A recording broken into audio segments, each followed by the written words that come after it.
Vous êtes-vous déjà demandé s'il existe une forme de conscience après que le cœur a cessé de battre? Beaucoup veulent savoir si nos amis et notre famille décédée peuvent nous voir ou nous entendre. Ce type de doute génère généralement un certain malaise et même la peur de l'inconnu. Il est difficile d'imaginer que la vie se termine d'un seul coup. Cependant, en ouvrant les pages de la Bible, nous découvrons des réponses claires et surprenantes. L'Écriture sainte nous montre ce qui se passe réellement après la mort, sans mêler légendes ni spéculations humaines. Chaque récit biblique de l'état des morts met en évidence une vérité essentielle qui peut transformer notre façon de voir la vie et l'avenir. Dans ce texte, nous parcourons les passages bibliques en observant ce qui a été laissé par les prophètes et les disciples de Jésus. Vous vous rendrez compte qu'il y a un but divin même à la fin de la vie, et les réponses peuvent apporter une espérance authentique. Tout commence dans un jardin parfait, où la mort n'existait pas. L'Éden était un paradis où Adam et Ève vivaient en totale communion avec Dieu. Ils avaient accès à l'arbre de vie, qui leur accordait l'immortalité. Dans cette réalité, la mort était quelque chose de complètement étrange, en dehors de sa vie quotidienne. Cependant, cette situation a radicalement changé lorsque le serpent a présenté un mensonge qui allait se répandre pour toujours. Il est certain que tu ne mourras pas. Ce mensonge allait à l'encontre de l'avertissement direct de Dieu sur le résultat de la désobéissance. Lorsque nos premiers parents ont décidé de donner du crédit au serpent au lieu de faire confiance au Créateur, la mort est entrée en jeu. La sentence divine était sans équivoque et les conséquences ne pouvaient être inversées. De la poussière tu es venu, et c'est à la poussière que tu retourneras. Dès lors, la mort est devenue une partie de l'expérience humaine. L'accès à l'arbre de vie a été bloqué, et Adam et Ève et toute la création ont commencé à souffrir des effets de la décomposition. Bientôt, nous voyons la tragédie dans l'épisode de Caïn et Abel. Il s'agit du premier homicide de l'histoire, ce qui montre à quel point la mort est intimement liée à la condition humaine. Abel a été le premier être humain à traverser la mort, et son sang a crié de la terre, témoin silencieux du drame qui planait sur l'humanité. Les patriarches qui sont venus après ont vécu pendant de très longues périodes, mais la Bible répète toujours la même phrase. Et est mort. Mathusalem, par exemple, a vécu 969 ans, mais même lui n'a pas échappé à ce destin qui affecte tout le monde. La mort a répandu ses effets sur toute la planète, affectant les gens, les animaux et même les plantes, qui traversaient également des cycles de naissance, de vieillissement et de mort. Paul explique dans l'Épître aux Romains que le salaire du péché, c'est la mort, et que la mort est passée à tous, car tous ont péché. Face à une telle réalité, il est naturel de se demander, est-ce la fin absolue? Y a-t-il de l'espoir au-delà de la tombe? À travers les prophètes, Dieu a commencé à révéler une réponse. Son point culminant en Jésus-Christ lorsqu'il a déclaré « Je suis la résurrection et la vie ». L'histoire de l'origine de la mort n'est pas seulement un récit historique, c'est la clé pour comprendre pourquoi nous mourons et plus encore, s'il existe une solution à cette impasse universelle. Ce point de départ met également en lumière le fonctionnement du plan divin qui promet la restauration et la vie éternelle. Le concept de l'âme dans les Écritures est très déroutant lorsqu'il s'agit de ce que la Bible dit de l'âme. Certains croient que l'âme cesse d'exister à la mort, mais l'Écriture révèle quelque chose de différent. L'âme reste vivante, mais dans un sommeil profond, comme le décrit Paul, dans l'attente du jugement final pour entrer dans son destin éternel. Cette perspective, présente dans plusieurs passages bibliques, peut surprendre ceux qui ne comprennent la mort que comme une fin définitive. Revenons au commencement, la création de l'homme, selon Genèse 2. Dieu a formé Adam à partir de la poussière de la terre, a insufflé dans ses narines le souffle de la vie, et il est devenu une âme vivante. Bien que le texte montre que l'être humain a été créé à partir de l'union du corps et de l'esprit, d'autres passages indiquent que cette âme continue d'exister après la mort, dans l'attente soit de la vie céleste, soit du châtiment éternel, selon le verdict divin. Le Nouveau Testament fournit des exemples de cette immortalité. Dans Matthieu 25, 46 et 46, Jésus parle de deux chemins opposés, la vie éternelle ou le châtiment éternel. Le destin de chaque personne sera défini lors du jugement, lorsque le Christ séparera les justes des méchants. Le sage Salomon, lorsqu'il a dit que les morts ne savent rien, Ecclésiaste 9.5, a souligné la réalité qu'ils ne participent plus aux activités terrestres. Le mot « âme » apparaît à plusieurs reprises dans les Écritures, et dans de nombreux contextes, il décrit quelque chose qui subsiste même après la mort physique, mais inconsciemment. Comme je l'expliquerai plus tard, c'est pourquoi Jésus a mis en garde contre le jugement qui peut jeter l'âme et le corps dans le châtiment final. Matthieu 10, 28. Signalant que l'âme non seulement existe, mais qu'elle est également soumise à la sentence divine de punition ou de salut. Le Seigneur lui-même a mentionné le feu éternel, Matthieu 25, 41, préparé pour le diable et ses anges, où iront aussi ceux qui rejettent la grâce divine. Dans ce contexte, nous comprenons que l'âme, parce qu'elle est immortelle, connaîtra soit la plénitude au ciel, soit se reposera avec Christ, 2 Corinthiens 5, 8, soit elle sera jetée dans les flammes, qui ne s'éteignent pas, Marc 9, 43. Ainsi, lorsque nous comprenons, à la lumière de la Bible, que l'âme ne s'éteint pas à la mort, mais qu'elle vit, notre vision de la vie et de l'éternité s'élargit. Il ne s'agit pas d'une spéculation humaine, mais d'une vérité biblique qui indique la responsabilité de chacun par rapport à Dieu. Après tout, si l'âme existe même après le dernier souffle, nous devons sérieusement réfléchir à l'endroit où nous passerons l'éternité. Paul dit clairement que notre plus grand espoir est en Christ, qui jugera les vivants et les morts. 2 Timothée 4, 1.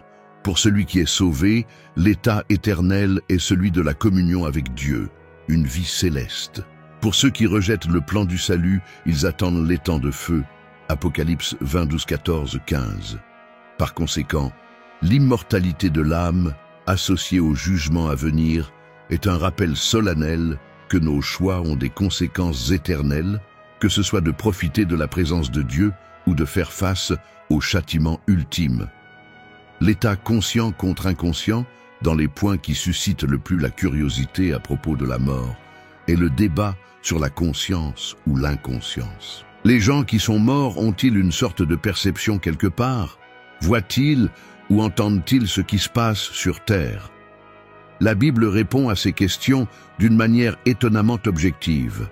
Dans l'Ecclésiaste, nous trouvons l'une des affirmations les plus fortes concernant l'état des morts, car les vivants savent qu'ils vont mourir, mais les morts ne savent rien, et il n'y a plus de récompense, car leur mémoire est dans l'oubli. Leur amour, leur haine et leur envie ont également péri. De là, il est clair qu'il n'y a pas d'activité consciente dans la mort. C'est comme penser à quelqu'un dans un sommeil profond, sans rêve. La Bible utilise la figure du sommeil à plusieurs reprises pour décrire la mort. Quand Lazare mourut, Jésus dit « Notre ami Lazare dort, mais je le réveillerai ». Les disciples pensaient que c'était juste un repos normal, mais Jésus parlait de la mort de Lazare. David, considéré comme un homme selon le cœur de Dieu, parle également de ce thème dans ses psaumes, soulignant que les morts ne louent pas le Seigneur, ni ceux qui descendent dans le silence. Si les bonnes personnes devaient aller immédiatement au ciel après leur décès, ne serait-il pas naturel pour elles de louer Dieu? Jean, dans sa vision apocalyptique, voit les âmes des martyrs qui ont été tués pour leur foi crier justice devant Dieu. Ils disent « Jusques à quand, Seigneur? Seigneur, Seigneur, saint et véritable, ne juges-tu pas et ne venges-tu pas notre sang sur ceux qui habitent sur la terre ?» Le livre de l'Apocalypse est hautement symbolique. L'autel fait référence à l'autel du sacrifice, indiquant que ces âmes ont donné leur vie en sacrifice à Dieu. L'appel à la justice reflète la nécessité de l'accomplissement ultime de la justice divine. Cette scène est généralement interprétée comme une représentation symbolique du désir universel des justes. en particulier de ceux qui ont souffert injustement, de voir la justice de Dieu pleinement réalisée. Cela ne signifie pas nécessairement que toutes les âmes des fidèles morts sont dans un état de conscience active, mais que Dieu, dans sa souveraineté, est conscient de leur vie, de leur sacrifice et de leur souffrance. Dans le livre de Job, au milieu de toute son angoisse, il y a une description intéressante. L'homme qui meurt ment et ne ressuscite pas. Tant que les cieux existeront, il ne se réveillera pas et ne sera pas réveillé de son sommeil. Cela renforce l'idée que la mort est un état d'inconscience totale. Le prophète Daniel compare également la mort au sommeil. Il dit que beaucoup de ceux qui dorment dans la poussière de la terre se réveilleront lors de la résurrection. Ce langage uniforme dans toute la Bible indique que la mort est un état d'inconscience totale. Lorsque le roi Saül est allé consulter le médium d'Endor, convaincu qu'il parlerait au prophète défunt Samuel, le récit biblique montre un exemple de la façon dont les gens peuvent se tromper sur ce qui se passe après la mort. La Bible est claire, les morts ne savent rien. Ainsi, ce qui est apparu à Saül ne pouvait pas être le vrai Samuel, le jour de la Pentecôte. Pierre a fait une déclaration impressionnante sur David, parce que David n'est pas monté au ciel. Si les justes allaient directement au ciel après la mort, David y serait sûrement. Mais Pierre était catégorique, c'est-à-dire que le fait de ne pas savoir que les morts sont inconscients sert aussi de protection contre les faux signes spirituels.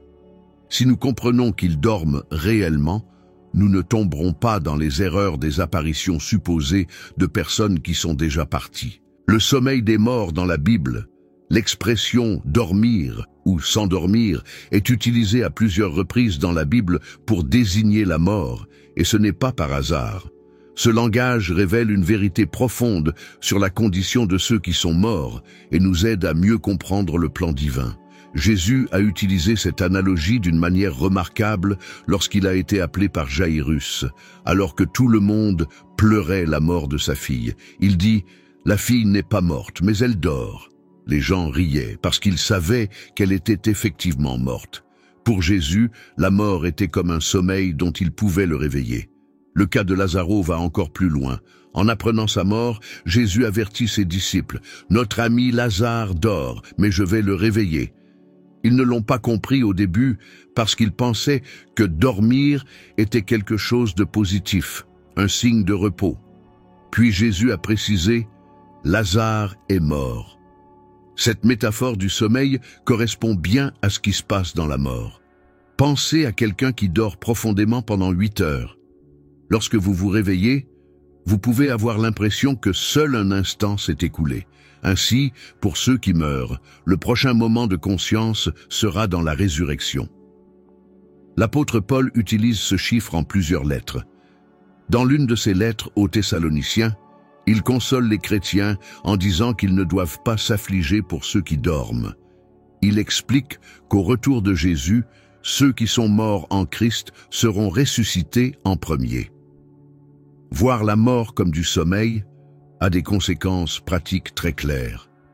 Tout d'abord, cela enlève l'angoisse d'imaginer nos êtres chers souffrir quelque part alors qu'ils se reposent dans l'attente de la résurrection. Il sert également de barrière contre la tromperie des communications supposées avec les morts. Si l'on comprend qu'ils dorment réellement sans conscience, il est clair que toute apparition d'un défunt est un faux.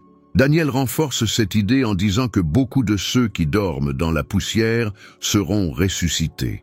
La constance dans toute la Bible de comparer la mort au sommeil n'est pas une coïncidence.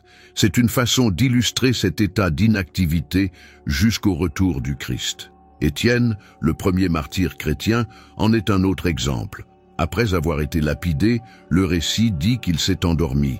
Bien qu'il ait été rempli du Saint-Esprit, il n'est pas dit que son âme est allée directement au ciel, mais qu'il s'est endormi. Votre prochain moment de conscience sera lorsque vous ressusciterez. Lorsque la Bible décrit la mort comme le sommeil, nous avons une perspective plus claire de ce qu'est la résurrection. De même que nous nous réveillons naturellement le matin, les morts seront réveillés par la voix de Jésus autour d'eux. Cette métaphore résume brillamment ce qui se passe entre la mort et la promesse de la vie éternelle. Les explications apparentes de certains passages de l'Écriture semblent contredire l'idée de l'inconscience après la mort. Mais lorsque nous les étudions attentivement, nous remarquons à quel point elles s'intègrent bien dans l'enseignement général de la Bible. L'expérience de Saul avec le médium d'Endor a également tendance à générer de la confusion. Cependant, la Bible condamne avec force la pratique de parler aux morts et montre qu'ils ne savent rien. Par conséquent, cela ne pouvait pas être le vrai Samuel, mais une apparence trompeuse. Il y a aussi la scène de la transfiguration, dans laquelle Moïse et Élie apparaissent à côté de Jésus. Mais souvenons-nous qu'Élie a été enlevé au ciel sans passer par la mort, et que Moïse a eu une résurrection spéciale, comme l'indique Jude. Ce n'était pas l'apparition d'esprits désincarnés, mais de personnes réelles dans un état glorifié. Quand Paul dit qu'il aimerait partir et être avec Christ, certains supposent que cela signifie une conscience immédiate après la mort. Mais pour le défunt, le moment suivant de la conscience se produit dans la résurrection. Et alors, tous les croyants rencontrent le Christ en même temps. Dans l'Apocalypse, il y a des martyrs qui crient sous l'autel, mais c'est un langage symbolique, comme une grande partie du livre. Ces symboles représentent des vérités spirituelles et ne décrivent pas littéralement l'état du défunt.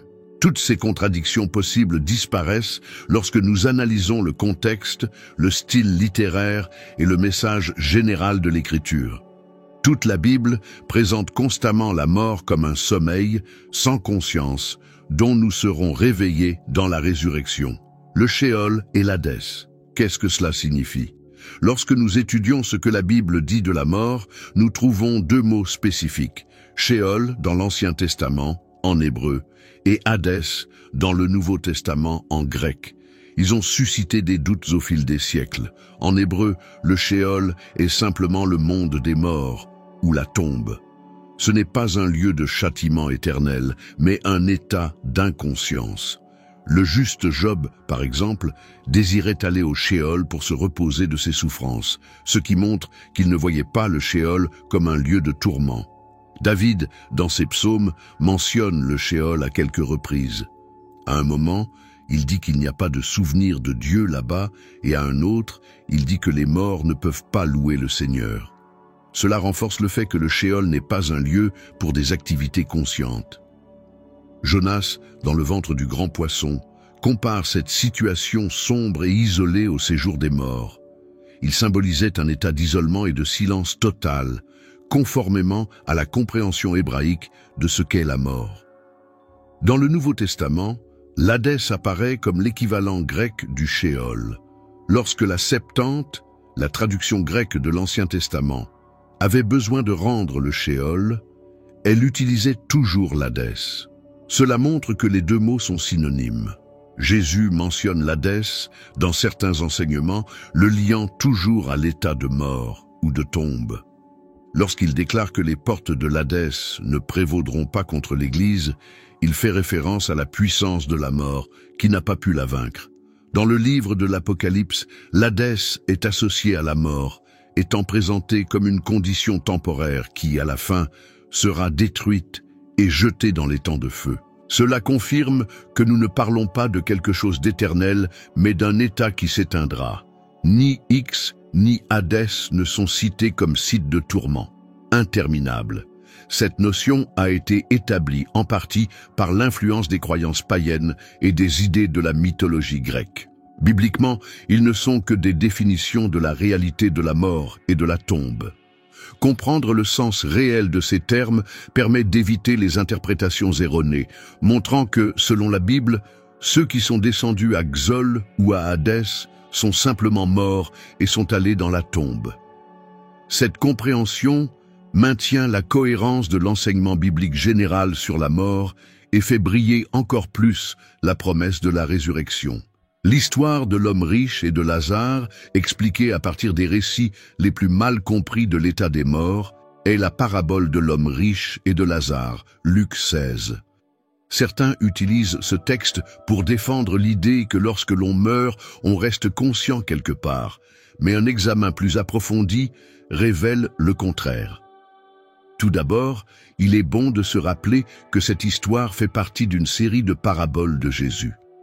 Il venait de raconter des paraboles telles que la brebis perdue, la pièce de monnaie perdue, le fils prodigue et l'intendant infidèle. Tous étaient des illustrations spirituelles, pas des descriptions littérales. À cette époque, des histoires populaires circulaient parmi les Juifs au sujet de la poitrine d'Abraham et des dialogues entre les morts, pour parler de leçons de morale. Jésus a utilisé ce genre culturellement connu pour transmettre des enseignements sérieux sur la responsabilité personnelle et les conséquences éternelles. Si nous devions analyser le texte comme quelque chose de littéral, nous devrions croire que les gens au ciel peuvent dialoguer avec ceux qui souffrent ou qu'une simple goutte d'eau pourrait adoucir les flammes du tourment. De plus, il n'est pas fait mention du ciel, mais du sein d'Abraham, un concept qui par lui-même n'apparaît pas ailleurs pour définir une demeure dans l'au-delà. Le point principal de la parabole est de montrer l'importance d'écouter la parole de Dieu pendant que vous en avez l'occasion et non de fournir une leçon détaillée sur l'état de celui qui meurt. L'homme riche, qui ignora les avertissements divins, supplia Lazare d'avertir ses proches. Mais la réponse a été sans ambages. S'ils n'écoutent pas Moïse et les prophètes, ils ne croiront pas non plus, même si quelqu'un ressuscite d'entre les morts. Peu de temps après, Jésus lui-même ressuscite effectivement Lazare, Jean 11, et il n'y a aucun récit de lui racontant des expériences post-mortem.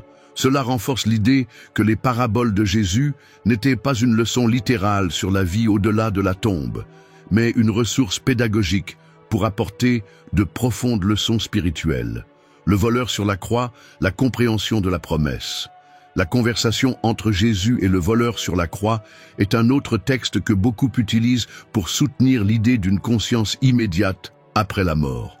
Jésus dit « En vérité, je te le dis, aujourd'hui tu seras avec moi dans le paradis. » Mais voulait-il dire que le voleur entrerait au paradis ce jour-là? Notons un détail fondamental. Jésus lui-même n'est pas allé au paradis ce jour-là.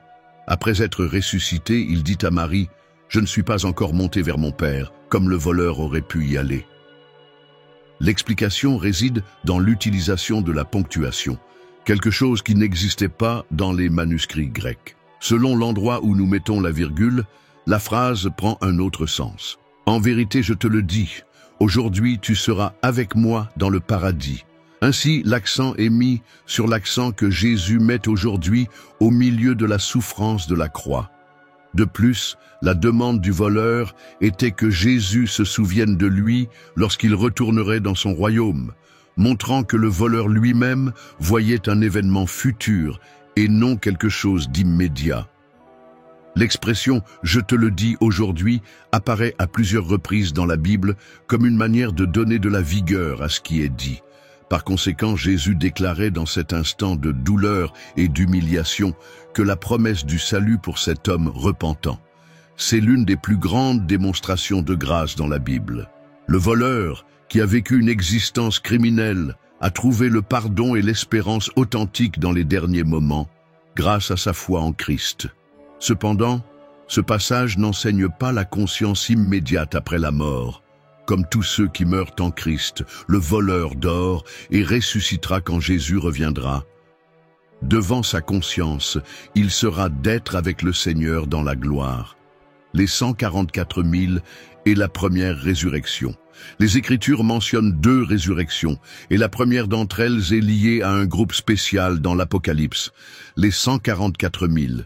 Qui serait-il et qu'est-ce que cela a à voir avec cette première résurrection? Dans le livre de l'Apocalypse, les 144 000 apparaissent avec le nom de Dieu sur le front, décrits comme les prémices du Seigneur et de l'agneau. Il existe un langage de pureté spirituelle, appelé vierge, symbolisant la fidélité totale à Dieu. Le nombre 144 000, 12 fois 1000, est souvent compris symboliquement, exprimant la plénitude et la perfection du peuple fidèle de Dieu. Ce n'est pas quelque chose que nous devrions interpréter strictement littéralement. La première résurrection, soulignée dans Apocalypse 20, est appelée la résurrection des justes. Paul aborde la question dans 1 Thessaloniciens 4, soulignant que lorsque Jésus reviendra, les morts en Christ ressusciteront en premier. C'est le moment glorieux où Jésus revient et ramène à la vie tous ceux qui lui ont été fidèles. Jean dit « Heureux et saint celui qui a part à la première résurrection.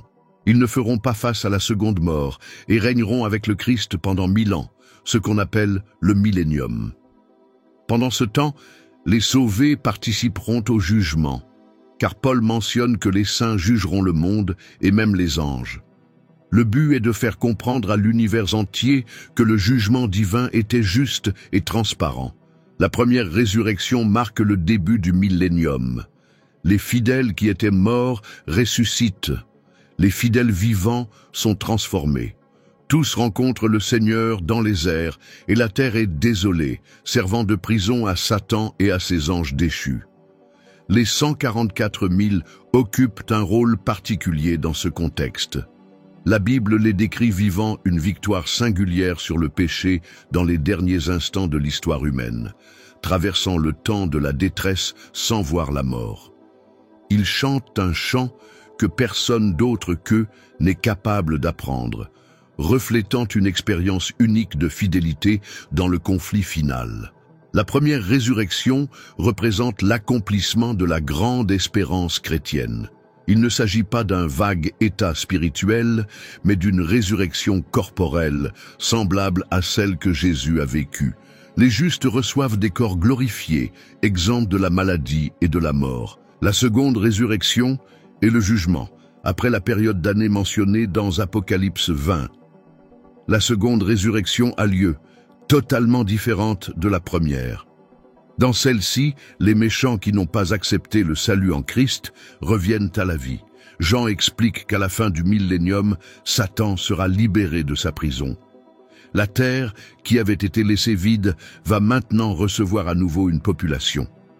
Les méchants sont ressuscités, cependant, cette résurrection est pour le jugement dernier, pas pour la vie éternelle. Puis la nouvelle Jérusalem descend du ciel avec les sauvés, et Satan essaie de persuader les foules ressuscitées d'attaquer la ville. C'est la preuve que même après tout ce temps, le tempérament rebelle et trompeur de Satan n'a pas changé. C'est à ce moment que le grand trône blanc se produit. Tous les perdus de tous les temps voient les annales de leur vie et reconnaissent la justice parfaite de Dieu. Le texte indique que chaque personne sera jugée en fonction de ses choix. À ce moment-là, même ceux qui ont perdu admettront que Dieu est juste et digne de louange. Ils verront les opportunités qu'ils ont eues et comprendront que leur ruine est le résultat de leurs décisions et non de l'arbitraire divin. Puis, le feu descend du ciel, consumant Satan, ses anges et tous les méchants. C'est ce qu'on appelle la mort dont il n'y a pas de retour. Ce n'est pas un tourment éternel, mais l'anéantissement ultime du péché et de tous ceux qui y persistent délibérément. À ce moment-là, la justice et la miséricorde de Dieu se rencontrent. Le Seigneur ne prend aucun plaisir à la destruction de quiconque, mais il respecte les décisions de chacun.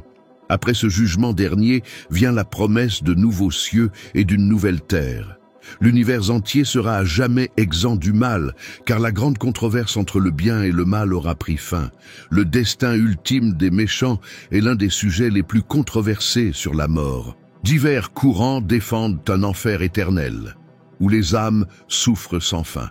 Mais encore une fois, nous devons voir ce que les Écritures disent réellement. Le mot « enfer » vient de différents termes dans les langues originales. Dans l'Ancien Testament, généralement Sheol, tombe. Dans le Nouveau Testament, il peut traduire Hadès, équivalent à Sheol, Tartarus, une seule fois sur les anges déchus, ou Géhenne, une référence à la vallée de Hinnom, à la périphérie de Jérusalem, où les ordures étaient brûlées. Lorsque Jésus parle de la Géhenne, il utilise l'image de l'endroit où le feu brûlait les ordures sans interruption, symbolisant la destruction totale et pas nécessairement la torture éternelle. La Bible est assez simple. Le salaire du péché est la mort, et non une vie sans fin de souffrance. Jean 3,16 ne donne que deux options, la vie éternelle ou périr. La croyance en une âme immortelle souffrant éternellement ne trouve aucun fondement dans l'Écriture. Le prophète Malachie décrit que les méchants seront brûlés comme de la paille, sans racines ni branches. Pierre compare la destruction finale des méchants à celle du déluge, un événement qui a mis fin au monde de l'époque une fois pour toutes. Lorsque la Bible parle du feu éternel, elle se réfère aux conséquences ultimes de ce feu et non à sa durée infinie. Jude 7 mentionne Sodome et Gomorrhe comme un exemple de vengeance du feu éternel, mais nous savons que ces villes ne sont pas en feu à ce jour. Dieu ne prend aucun plaisir à anéantir les méchants. Il demande dans Ézéchiel, « Dois-je prendre plaisir à la mort des méchants ?» La destruction finale est décrite comme son étrange œuvre, quelque chose qui ne reflète pas son désir, mais qui devient nécessaire pour extirper le mal. Le même feu qui anéantit les méchants purifie la planète, et alors Dieu crée de nouveaux cieux et une nouvelle terre. Il n'y aura plus de pleurs, de douleurs ou de deuil. La seconde mort, celle qui n'a pas de retour, met définitivement fin au cycle du péché. Cette compréhension de la destinée ultime des méchants est alignée avec le caractère d'amour de Dieu. Il ne torturerait pas les gens pour toujours. La justice divine exige la fin du péché, mais même dans la destruction, il y a miséricorde, car elle est rapide et définitive. La vie éternelle, ce que la Bible enseigne, est le plus grand don de Dieu à l'humanité. Mais comment la Bible le décrit-elle? Que signifie vraiment vivre éternellement du point de vue des Écritures? Jésus en a donné une définition étonnante. Ceci est la vie éternelle, afin qu'ils te connaissent, toi, le seul vrai Dieu, et Jésus-Christ, celui que tu as envoyé. C'est-à-dire que la vie éternelle ne se limite pas à exister éternellement, mais comprend une relation profonde et intime avec Dieu.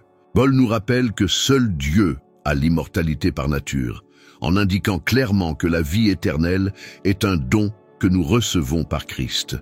À l'heure actuelle, par la foi, nous pouvons avoir des aperçus de cette vie, mais elle se manifestera pleinement dans la résurrection. Jean dit que nous serons comme le Christ lorsqu'il se manifestera. Cela suggère une transformation complète, non seulement physique, mais morale et spirituelle. Nos corps ressuscités seront comme le corps de Jésus après sa résurrection, parfaits et incorruptibles. Paul donne une description remarquable de cette transformation. Il sème dans la corruption, il ressuscite dans l'incorruptibilité. Il sème dans le déshonneur, il ressuscite dans la gloire. Semé dans la faiblesse, monté en puissance.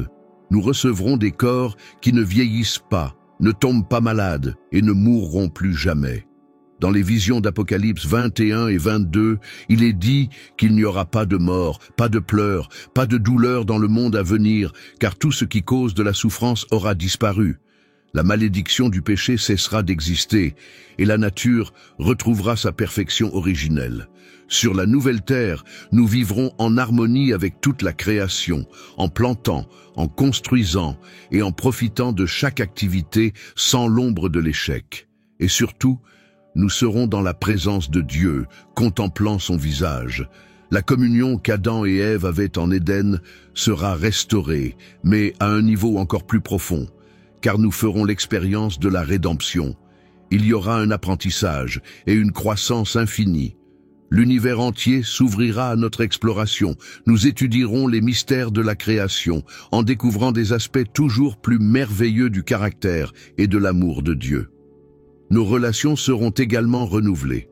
Les familles qui ont été séparées par la mort seront réunies, les amitiés reprendront, et nous vivrons tous en parfaite harmonie. Il n'y aura plus de jalousie, de ressentiment ou de barrières qui empêchent l'unité. La vie éternelle ne sera ni ennuyeuse ni oisive. Nous aurons un but éternel, grandissant en connaissance et en joie. Chaque jour apportera de nouvelles aventures et de nouvelles occasions de louer le Créateur d'une manière jamais vue auparavant. Le nouveau ciel et la nouvelle terre, après la destruction finale, le Dieu créateur créera de nouveaux cieux et une nouvelle terre, où la justice habitera. Il ne s'agit pas d'une simple réforme de la planète actuelle, mais d'une recréation complète, sans aucune trace de péché. L'apôtre Jean, dans l'Apocalypse, décrit la nouvelle Jérusalem descendant du ciel, parée comme une épouse pour son mari. Cette ville sera le siège du gouvernement divin, avec le trône de Dieu au milieu de son peuple. Ses dimensions sont impressionnantes, environ 2000 kilomètres de long, haut et large. La ville scintille avec ses murs de jaspe, ses rues d'or pur comme du verre, et chacun des 12 terrains ornés d'une pierre précieuse différente. Les 12 portes sont chacune constituées d'une seule perle. C'est un langage figuratif pour exprimer une beauté indescriptible. Au centre de la Nouvelle Jérusalem coule le fleuve de la vie, flanqué de l'arbre de vie, qui porte du fruit pour l'année. Les feuilles de cet arbre apportent la guérison, dans une référence claire à l'Éden restauré. La gloire de Dieu illumine tout de telle sorte qu'il n'y a plus de nuit et que les portes de la ville ne sont jamais fermées, car il n'y a rien à craindre. L'univers entier sera en paix et en sécurité. La nature sera également restaurée sur toute la terre. Le prophète Isaïe parle d'un temps où le loup et l'agneau paîtront ensemble, et où le lion mangera de l'herbe comme le bœuf. Il n'y aura ni violence ni mort dans le règne animal, car toute la création sera en harmonie. Les rachetés construiront des maisons, planteront des vignes et mangeront de leurs fruits. Il n'y aura plus de travail insignifiant ou d'efforts qui se terminent par de la frustration. Chaque action sera remplie de satisfaction et de joie. Notre communication avec Dieu sera directe. La foi fera place à la vision. Apprenons sans aucune barrière et tous nos doutes seront dissipés, car la connaissance du Seigneur remplira la terre. Nos corps seront pleins de vitalité. Notre esprit s'étendra bien au-delà de ce que nous pouvons imaginer aujourd'hui. Nous explorerons les galaxies, plongerons dans la sagesse du Créateur et ferons des découvertes fascinantes chaque jour. La vie dans cette nouvelle réalité sera marquée par un amour parfait, sans égoïsme, sans conflit. Chaque rencontre sera l'occasion de grandir et de partager le bonheur. Ce sera le début d'une éternité qui ne perdra jamais sa joie. La grande espérance de la résurrection. La résurrection est l'essence de l'espérance chrétienne.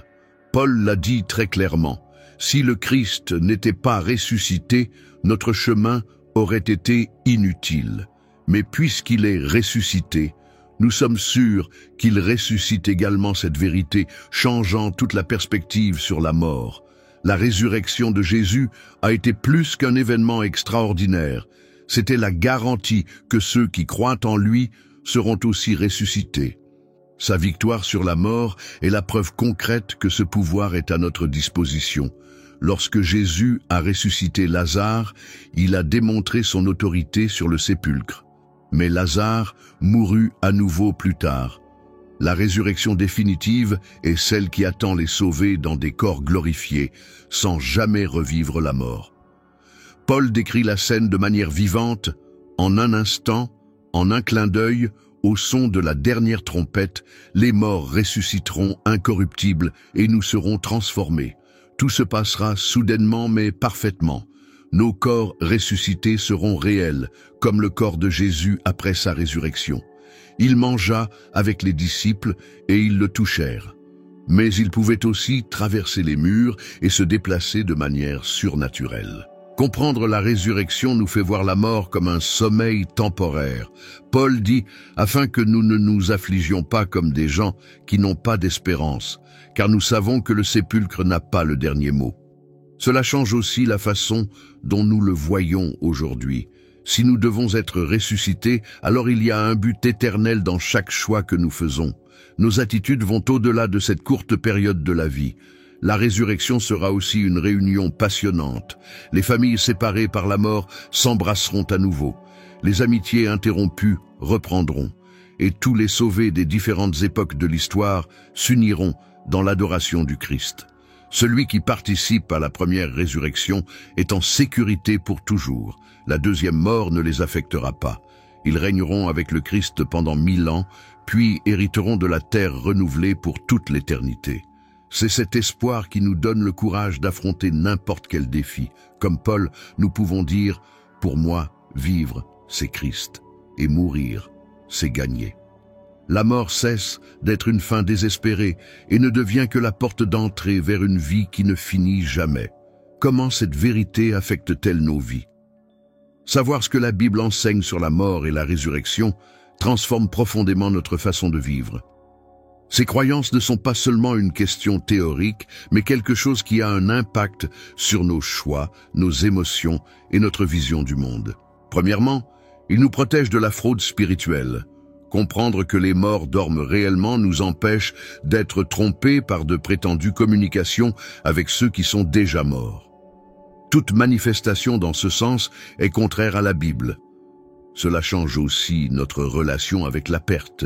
Il est douloureux de dire au revoir à quelqu'un que l'on aime, mais en même temps, nous portons la certitude que cette séparation est temporaire.